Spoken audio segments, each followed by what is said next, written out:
In the heart of Metro Manila, behind the shimmering towers of Makati and the bustling malls of Ortigas, lie communities that tell a vastly different story, one of survival, resilience, and decades of neglect. These are the slums of Manila, home to over 500,000 families who wake up each day in structures made of scrap metal, plywood, and hope. Manila is one of the most densely populated cities in the world, with over 41,000 people per square kilometer. Yet, paradoxically, it's also home to some of Southeast Asia's largest urban slums. In 2025, as the Philippines celebrates economic growth and digital transformation, millions of its citizens still lack access to necessities like clean water, proper sanitation, and secure housing. But why do these slums still exist? What forces have created and sustained them for generations? And perhaps more importantly, is the government doing anything meaningful about it?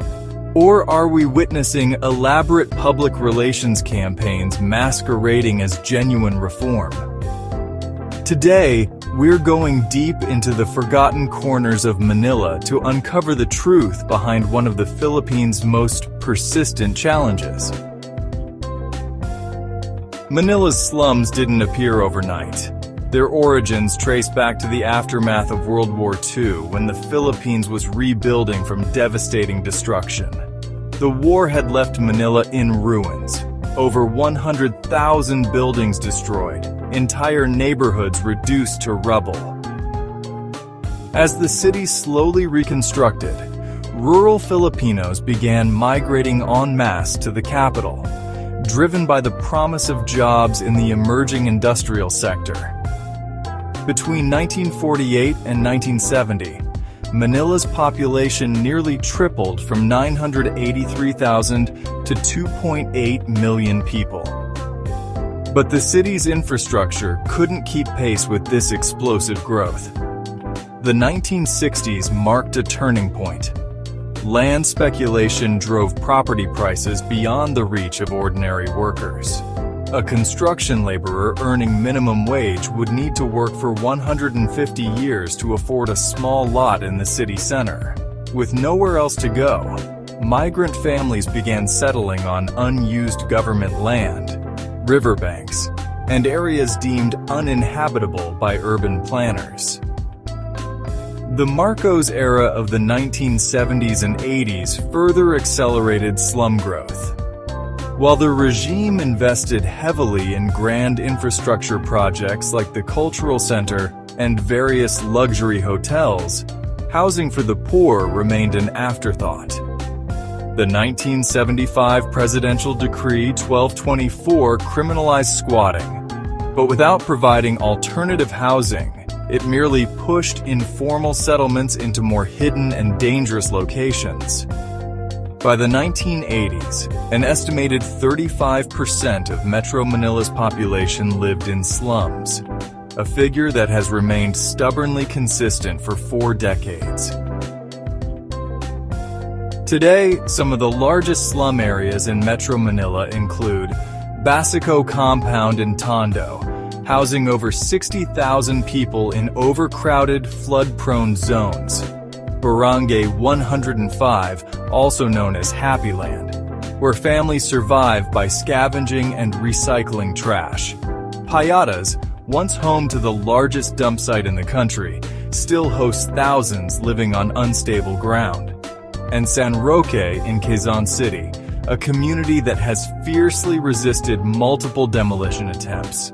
These neighborhoods lack basic services: clean water, toilets, healthcare, and secure electricity. Understanding why slums persist requires examining the interconnected systems that create and sustain urban poverty. The reasons are far more complex than simple narratives about lazy or irresponsible people. The number one reason is the rural-urban migration, the push and pull.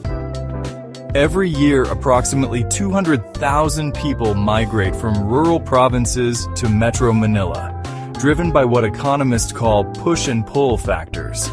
The push: agricultural poverty, lack of basic services, and limited educational opportunities in rural areas. The pull: the promise of jobs, better schools, and access to healthcare in the city. But here's the catch. Manila's formal economy can only absorb about 60% of these new arrivals. The remaining 40% must create their survival strategies in the informal economy, as street vendors, jeepney drivers, construction workers, domestic helpers, and recyclers. These jobs provide just enough income to survive, but not enough to afford formal housing. The second reason is the affordable housing crisis. The numbers are staggering. A typical minimum wage worker in Manila earns approximately 570 pesos per day, about $10. Meanwhile, the cheapest formal housing, a small studio apartment in the outer suburbs, costs at least 8,000 to 12,000 pesos per month to rent. This means housing would consume 70 to 100% of their income, leaving nothing for food, transportation, healthcare, or children's education. New condominium developments, heavily marketed as affordable housing, typically cost 1.5 to 3 million pesos, approximately $27,000 to $54,000. For a minimum wage worker, this represents 40 to 80 years of gross income, assuming they spent absolutely nothing on living expenses. The third reason is the informal economy trap. Over 60% of Manila's workforce operates in the informal economy, meaning they have no employment contracts, social security benefits, or job security. A tricycle driver might earn 300 to 800 pesos per day, depending on passenger demand and fuel costs. A street vendor selling cigarettes or snacks might make 200 to 500 pesos daily. These incomes are unpredictable and provide no safety net for illness, injury, or economic downturns. Banks and formal lending institutions won't provide loans to informal workers because they can't prove steady income.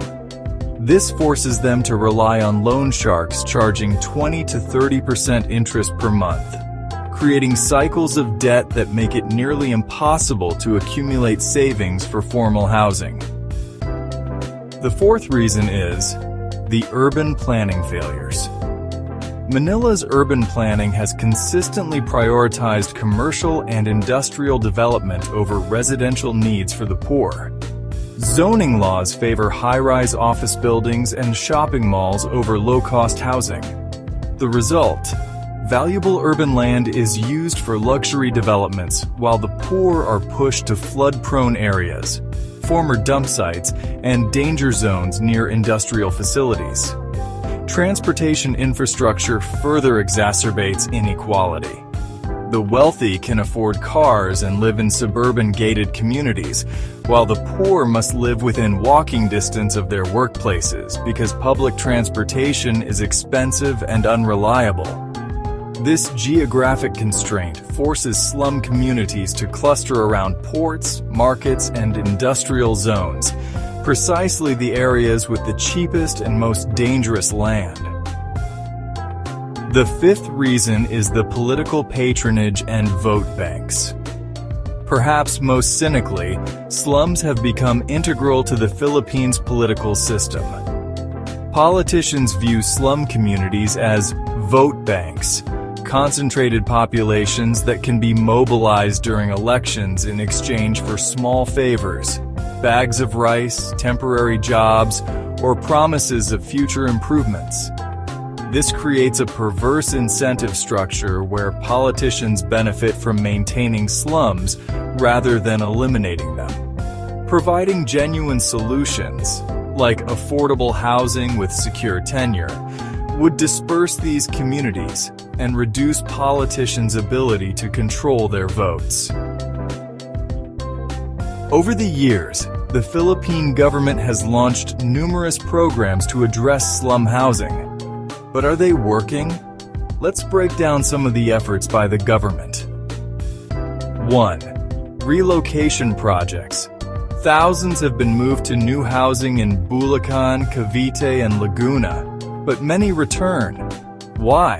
The jobs are in Manila, and the relocation sites often lack transportation, hospitals, and even schools. 2. On-site upgrading. A more promising solution, allowing slum communities to stay and improve their current homes. Programs like the Community Mortgage Program let residents buy the land they live on through cooperative loans. 3. Legal framework. The Urban Development and Housing Act of 1992 was a milestone, and in 2023, Executive Order 34 under President Marcos Jr. aimed to streamline housing programs across agencies. Despite years of government programs and billions spent, Manila's slums continue to face deep-rooted challenges. The Philippines has a nationwide housing backlog of 6.5 million units, with 2.1 million in Metro Manila alone. At the current pace of constructing 50,000 public housing units per year, it would take over a century to close this gap. Yet population growth adds around 400,000 new households annually, demanding a tenfold increase in housing production just to meet current needs. Quality issues and corruption further weaken housing efforts. A 2023 audit revealed 30% of government housing projects had serious structural defects within 5 years, often due to poorly vetted contractors using substandard materials. More critically, most housing projects fail to consider residents' livelihoods. In slums, families integrate economic activities like small-scale vending or urban farming into their homes, options rarely available in formal housing developments. This forces residents to choose between better housing and economic survival. Climate change compounds vulnerabilities. Slums, often in flood-prone or reclaimed areas, face increasing risks from typhoons and flooding. Government relocation efforts frequently move families from one hazard zone to another, with little improvement in safety. Lastly, housing programs often neglect essential social services. Slum dwellers face poor access to education, healthcare, and welfare, which reinforces the cycle of poverty.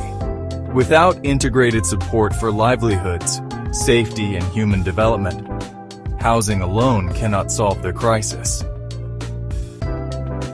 The persistence of slums in Manila is not inevitable. Many global cities have successfully tackled similar issues by combining adequate funding, strong political will, and meaningful community involvement. Successful slum upgrading programs prioritize preserving existing communities, supporting livelihoods alongside housing, investing in infrastructure and social services, and treating residents as partners in development.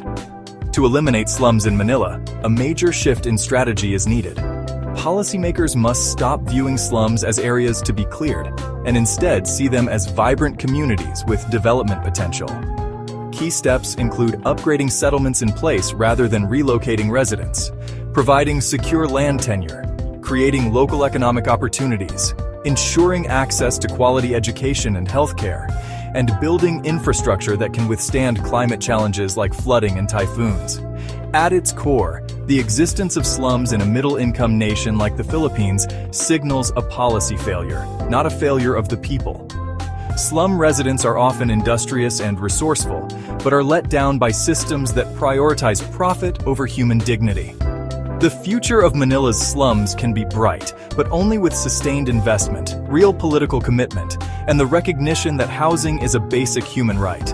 A city's strength lies in its care for its most vulnerable, and Manila's slum communities embody resilience and hope. The future of Manila's slums doesn't have to be bleak, but it will require more than promises. It will require action, affordable, accessible housing, livelihood programs, and above all, a commitment to human dignity, no matter your postal code. Because a city is only as strong as its most vulnerable communities. What if I told you that in 1962, one Philippine peso could buy half a US dollar, and that the Philippines was richer than South Korea and China? Yet today, while Singapore has a GDP per capita of $91,000, the Philippines struggles with a GDP per capita of less than $5,000. The story of what went wrong will shock you, and it's not what you think. What I'm about to reveal involves a conspiracy so deep, a system so broken, that it makes Hollywood corruption look like child's play. But here's what will blow your mind. The Philippines should be dominating Asia right now. It has everything, and I mean everything, that other successful countries dream of having. So why isn't it? Stay with me, because by the end of this video, you'll understand not just why the Philippines is poor, but why this story matters to anyone who believes in justice, progress, and the power of ordinary people to change their destiny.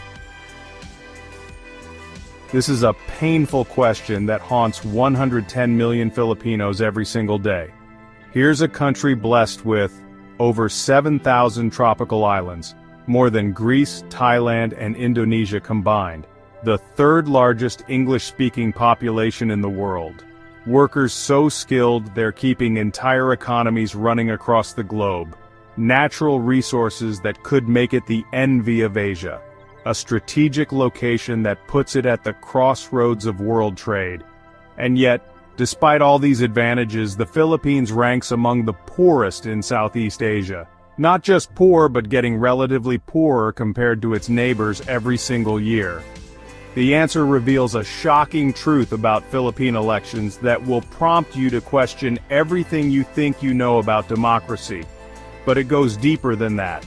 There's a hidden system, a shadow network, that has been operating for decades, systematically draining the country's wealth.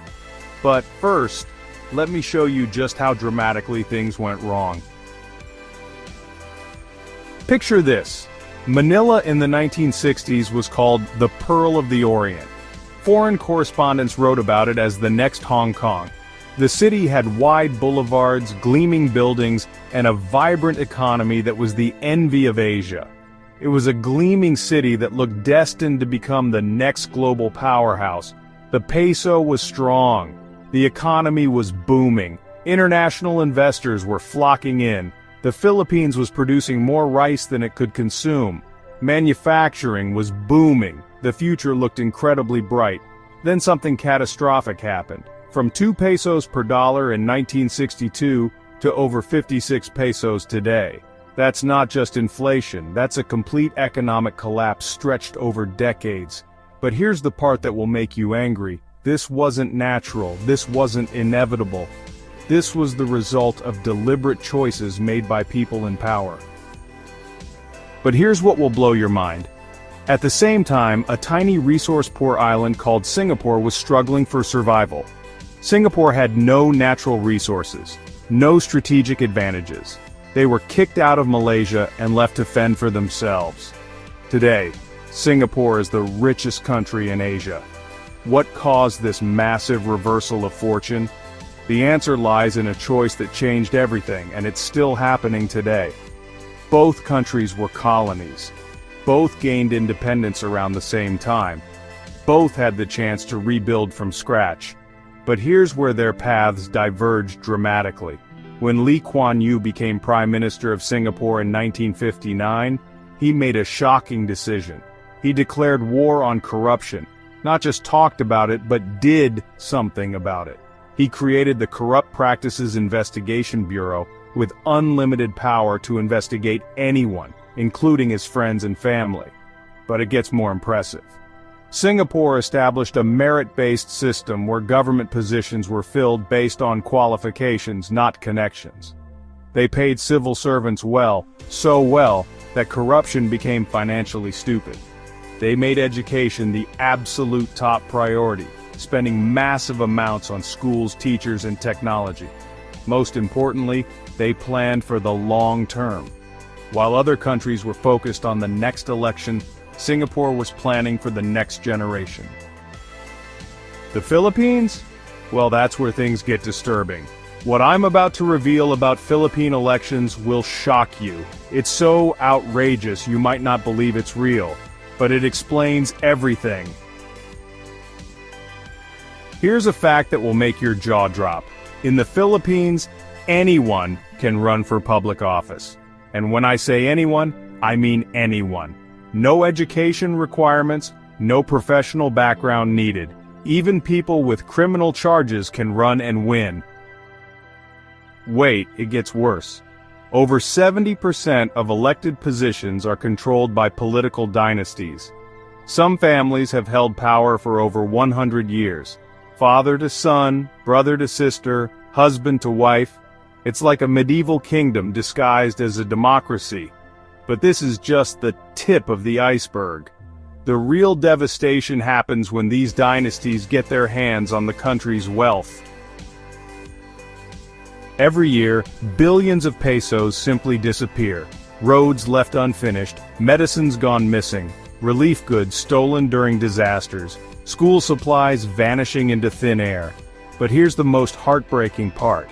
When public money disappears, it doesn't just mean empty pockets, it means children walking miles to reach broken-down schools. Families are choosing between food and medicine. Entire communities have been trapped in poverty for generations. And here's what makes it even worse. When politicians get caught, nothing happens. They transfer to different positions, they claim immunity, they blame subordinates, they run for office again and win. And this creates a vicious cycle that's almost impossible to break. The weapon they use to maintain this system, it's hiding in plain sight, and it's more powerful than any army. Here's the devastating truth. Out of 81 countries in global education rankings, the Philippines ranks 77. 77th out of 81.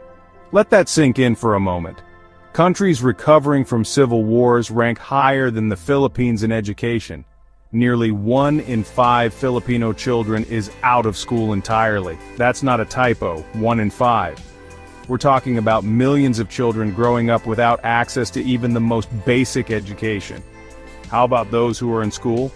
Many can't even read properly by the time they graduate. In some rural areas, high school graduates can't write a simple paragraph or solve basic math problems. But here's why this matters more than you think. When people can't evaluate candidates or understand policies, democracy dies. Elections become popularity contests. Corrupt leaders stay in power. Let me explain how this works. This is the ignorance cycle. Poor education creates uninformed voters. Uninformed voters choose candidates based on emotion, not competence. Incompetent leaders provide poor governance. Poor governance leads to underfunded schools. Underfunded schools create poor education. The cycle repeats, and the politicians know this. They deliberately keep education underfunded because educated voters are harder to manipulate. They prefer voters who can be swayed by a free t-shirt, a small cash handout, or a celebrity endorsement. And that brings us to the most frustrating part of this entire story. The Philippines has resources that other countries would kill for. The Philippines has everything it needs to succeed. Massive gold, copper, and nickel deposits, fertile agricultural land, stunning natural beauty that attracts millions of tourists, a young, dynamic workforce, median age, just 25. English-speaking population that's perfect for the global economy. Overseas workers sending back billions in remittances and a culture of hard work and resilience that's legendary worldwide. With all these advantages, the Philippines should be an Asian powerhouse. It should be competing with Japan and South Korea. Instead, it's trapped in a nightmare of its own making. And here's what makes it even more tragic. Filipino workers are running hospitals in the US, building skyscrapers in Dubai, and managing businesses in Singapore. They're proving every day that Filipinos can compete with anyone in the world, but in their own country, they're held back by a system that rewards mediocrity and punishes excellence. But here's what gives me hope, and it might surprise you. There's a way out of this nightmare. Singapore and South Korea prove that radical transformation can happen in just one generation. Both countries were once poor, both had corrupt governments, both struggled with the same problems the Philippines faces today. But they made a choice. They chose merit over popularity, education over entertainment, long-term vision over short-term gains. The Philippines can make the same choice, but only if Filipinos are willing to ask themselves one crucial question: what kind of future do we want? And who do we trust to lead us there? The Philippines is not destined to stay poor. The country has the tools, the people have the talent, the resources are there. The only missing ingredient? The will to choose leaders who serve, not steal. Change begins with truth. Truth begins with people who care enough to ask the hard questions. So the next time someone asks, why is the Philippines still poor? Don't just blame the system, challenge it. Because the future of 110 million Filipinos depends on it. If you've made it this far, kindly subscribe to our channel and let us hear your opinion about the situation in the Philippines.